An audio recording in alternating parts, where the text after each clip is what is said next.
Hello, BookTube. Well, more mail did come. I don't know why. Just an ordinary Tuesday. On and off sunlight, clouds low down, but no hint of precipitation or weather at all until tomorrow. No special occasion. Not even the neighborhood is fairly quiet, but two mail deliveries, not bad. I remember the days. I will take it. The first one, though, the first package barely counts. It is wafer thin. It could very well be a slim volume of poetry. It's so tiny that it can't be anything that will actually directly interest Steve. But let's see. Let's find out. It is a slim volume of poetry. Son of a gun. For 2023, I imagine all three of these will be 2023 releases. This is poems by Devin Johnston, and it's called Dragons. Rather attractively designed little thing. Emphasis on little, tiny little thing. What is this? This is going to be $26, but it is fewer than 100 pages. Tiny little thing, and it comes out in mid-March of next year. But as we already know, when we do mail on this channel, the publicity sheet for poems especially always, almost immediately launches the skiff into the deep waters of incomprehensibility. What can you say about a collection like this? Not about anything. The days when poems were about things are long since over. So it's going to be all sorts of very artsy-fartsy language, I would guess. What have we got here? In this book, this is Johnston's 7th poetry collection, and it further cements his place as, quote, one of the most ambitiously painstaking craftsmen in contemporary American poetry, according to the New York Times Book Review. The lyric poems in Dragon often find their subjects in the subtle overlap of the human world and a nature not quite wild. In the poem Leash, a dog goes on a walk with his owner, then observes him go about his daily tasks, from cooking to struggling to write poetry. I wonder who that's based on. In Elegy for a Hen, the titular fowl who has lived, quote, for 10 springs, dusk and dawn, the days linked so lightly, close quote, is a vision of something approaching a minor state of barnyard grace. Okay. I wonder if one of these is short enough for us to read. Or would that be fair? Oh, yes, okay. The Common Yarrow is short enough to be read. It's 2 lines. But what about The Fox? The Fox is short. Let's read The Fox together and see what we're going to get in mid-March. A 4th grader sees the fox skulking behind the climatron as something from the rural past. Reynard, the sly antagonist of Chanticleer and Gingerbread, ghostly tip of tail for wit, fur waistcoat immaculate. But foxery is futurist, a whiff of what's upwind, a knack for slipping past apocalypse. When all intention fails, the fox, which never had a human use, will revel in irrelevance, rolling in the uncut grass. I kind of like that. It has buried rhymes running, as far as I can see, all throughout. Some of them work better than others. I wouldn't do futurist and apocalypse. But some of them work well. Some of them are buried fairly deep. I like that. When all intention fails, the fox, which never had a human use, will revel in irrelevance, rolling in the uncut grass. Okay, well, I don't know this poet at all. According to this pub sheet, he has been praised by August Kleinzahler, whose poetry I do know and very much like. So there's that. So it's a slim volume of poetry. That's not always a bad thing. We'll give it a try. It looks like they'll be nature-oriented. I don't think there's any chance that I will like the poem about a dog. But the rest of it, you never know. We'll do this next one here. And we also have a box. The 3rd package for today's 2nd mail haul is a box. But it's such a tiny box that I don't think it's going to have a 1,000-page biography of Prince Metternich. I am now on my, in case you're counting, my 3rd try to open this envelope. I'm obviously going to have to rip it apart by main force, right across its breadth, because of how poorly it's been done. When you could just put this in an envelope. And that way no one would have to bother about it. Let's put all of the confetti that I had to do to get this out of the package. Let's put that all away and see what we have here. Oh, okay. This is another 2023 release. This is for March. Boy, this is a finished thing, rather nice looking too. This is this also? This is early March, a week earlier than Dragons by Devin Johnston. This is The Last Beekeeper by Julie Carrick Dalton. Which is coming to me from Forge. Interesting. Don't get a lot of books from them. That's great. I wonder if it'll have a science fiction element to it. So this author wrote Waiting for the Night Song. Any of you know that book? Did you like it? And this is a new novel that touches on themes of inequality, greed, nature, and environmental responsibility. But at its heart, it's the story of forgiveness and redemption for a young woman and her father, and for a world that is destroying itself. More than a decade after the Great Collapse, and the Great Collapse is in capital letters, the Great Collapse of the pollinators and the subsequent agricultural crisis, we're right on the edge of such a thing. Bee colonies are failing all over the world and have been for years. And not only bees, but other pollinators as well. Almost certainly a cycle that is driven by human pesticides and agricultural growth agents that will bring the whole system crashing down if it gets to wide enough spread or epic proportions. But anyway, more than a decade after the Great Collapse, Sasha Severn returns to her childhood home with one goal in mind: find the mythic research her father, the infamous Last Beekeeper, hid before he was incarcerated. There, Sasha is confronted with a group of squatters who have claimed the quiet, idyllic farm as a way to escape the horrific conditions of state housing. While she feels threatened by their presence at first, the friends soon become her newfound family, offering what she hasn't felt since her father was imprisoned: security and hope. Maybe it's time to forget the family secrets buried on the farm and focus on her future. Well, the secrets might have wide-ranging applicability. It might not just be, it's not just selfishness on your part. Your father might have had secrets. But just as she settles into her new life, Sasha witnesses the impossible. She sees a honeybee, presumed extinct. People who claim to see bees are ridiculed and silenced for reasons Sasha doesn't understand, but she can't shake the feeling that this impossible bee is connected to her father's missing research. I'd keep looking for the research if I were you. Fighting to protect the rogue bees and exposing the painful truth could shatter Sasha's fragile security and threaten the lives of her newfound family, or it could save them all. This book is perfect for fans of Migrations and Station 11.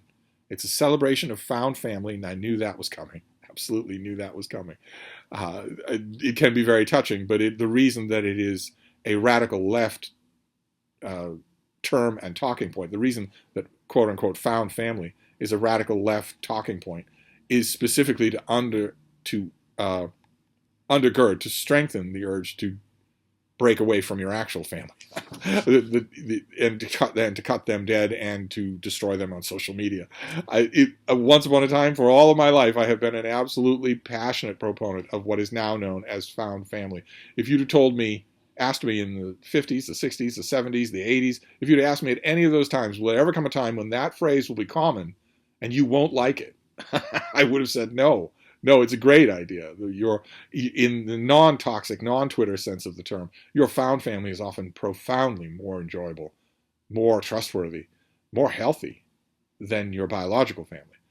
But, once upon a time, the greeting y'all was a warm, friendly thing. So language can change depending on how it's warped by some of the very worst people in the world. Anyway, let's see. Well, let's find out more about Sasha's found family. This is a celebration of found family. Of course, Sasha will find a found family. She will also find romantic interest, and there is no possibility at all that the romantic interest will be a man. None at all. That simply will not happen in this book. An exploration of truth versus power, and the triumph of hope in the face of crisis. Sasha's journey is a meditation on forgiveness and redemption, and a reminder to cherish the beauty that still exists in this fragile world. Okay. Well, that sounds really good. Who is this author? Do we know? I'm glancing at the sell sheet is covered in blurbs for this book, covered in advanced blurbs of praise for this book, and I was glancing at the blurbs I confess, it doesn't take much to get me going, to get me ranting, as you all know, much to your cost. But when I heard that phrase, found family, which ought to be a purely wonderful thing, and instead it has been perverted into a red flag, to use another Twitter term, for someone who has an agenda they're not revealing to you. The minute I saw that, a channel of my mind thought, well, this is covered in blurbs. I wonder how many of the blurbs are by people who wrote explicitly racist books in the last 2 years. But I'm not going to check. I'm not going to check at all. I'm not going to run down the list here. Oh, wait. Oh, well, one of these is very interesting. What have we got here? There's a blurb. I'll read it to you. Julie Carrick Dalton has written a cautionary environmental thriller about the consequences of our actions, the need for truth, and the longing for family. At the center is Sasha, a character readers will hold close, whose search for clues to her past reveals truths that test her long-held assumptions, questions her new relationships, and offers hope for a better future. Told with beautiful rhythmic prose, The Last Beekeeper is an edge-of-your-seat thrill ride and a reminder of the natural beauty we are surrounded by. A hugely satisfying and gorgeously written read, sure to be a book club favorite. Well, that's a pretty good blurb. Mentioned the quality of the prose, which the actual sell sheet did not. That is from Ron Block, who hosts the Friends and Fiction Writers Block podcast. He is the Middleburg Heights branch manager of the Cuyahoga County Public Library. I am a great fan of public libraries. I'm also a great fan of all of the extra stuff they do. What is the Friends and Fiction Writers podcast? Writer's Block podcast. So his name is Ron Block. He has a podcast called Writer's Block that he does apparently in connection with the Cuyahoga County Public Library. I'll have to look around and see. Maybe you can listen to excerpts of that podcast on their website. Maybe they have a YouTube channel. It might be very interesting. Of course, I'm extra interested now this year because this year I am doing a Book of the Day podcast and also videos with the Cedarburg Public Library in Cedarburg, Wisconsin. Some of you have been emailing me about that recently. There hasn't been a new episode in a couple of days. Unfortunately, yes, my producer is sick. He has a viral infection, so he needs to recover. Any of you who have ever read any kind of old-timey radio histories or maybe know someone in radio will know that when a radio person gets a viral infection, they're never throwing up. It goes straight to their throat, and that's where it manifests. So he is not able to join me. I told him over and over again, why don't you just sit there and look pretty while I do all the talking? But now it's supposed to be a dialogue. The Cedarburg Public Library Book of the Day will be back as soon as he is recovered. This is the pitfall that I have to deal with when I team up with an ordinary mortal human being. What can you do? He will take his medicine, he will rest, and he will be back. And in the meantime, I will have to check out the Cuyahoga County Public Library. I'll have to check out this Ron Block fellow. He knows his way around writing a blurb. But I wanted to know about the author. Who is Julie Carrick Dalton? She's published more than 1,000 articles in the Boston Globe, Business Weekly, The Hollywood Reporter, Orion Magazine, Electric Literature, and other publications. Over 1,000 pieces. Good Lord, that's incredible. She is a Tin House and Bread Loaf alum, a graduate of Grub Street's Novel Incubator, holds a master's degree in literature and creative writing from Harvard Extension School. She's a frequent speaker on the topic of writing fiction in the age of climate crisis. She's a mom to 4 kids and 2 dogs, an avid skier, a hiker, and a kayaker. She's a former beekeeper. She also farms a gorgeous tract of land in rural New Hampshire. Okay, all right. Well, now I want to interview her. Anyway, the book comes out in March, so I won't be getting to it right away. But I admit, fascinates me. So let's tuck this thing. We'll tuck the sheet in here with the date easily visible, so that all I have to do is look in the book. All right. So we have thin volume of poetry and a novel that may or may not have a tinge of science fiction to it. It is to take place in the future, after all. And then we have the box, which is also wafer thin. Always an alarming thing. It would be so anticlimactic to get another slim volume of poetry in a box. I naturally associate, we're up to 10 pieces now, in case you're wondering. I literally have to destroy the box in order to get it open. I associate boxes with gigantic works of biography, and this is clearly not that. What have we got here? Oh, okay, great, fantastic. All right, this comes out in January. This is coming up right away. It's a tiny little thing. I didn't know it was this small. This is going to be $23, but it is tiny. It's 130 pages. It's by an author a lot of you will know, Robert Richardson. And this is Three Roads Back, How Emerson, Thoreau, and William James Responded to the Greatest Losses of Their Lives. I thought this would be an actual normal-sized book. It very much is not. But an elegant little thing. You could literally slip this in your pocket. What have we got here? In this book, the author who wrote magisterial biographies of Ralph Waldo Emerson and Henry David Thoreau and William James, I recommend all three of those books. Emerson, The Mind on Fire, by this author, is a brilliant masterwork in the art of biography. And the other two aren't bad either. Here he tells the connected stories of how each of these foundational American writers and thinkers dealt with personal tragedies early in their careers. For Emerson, it was the death of his young wife, and 11 years later, his 5-year-old son.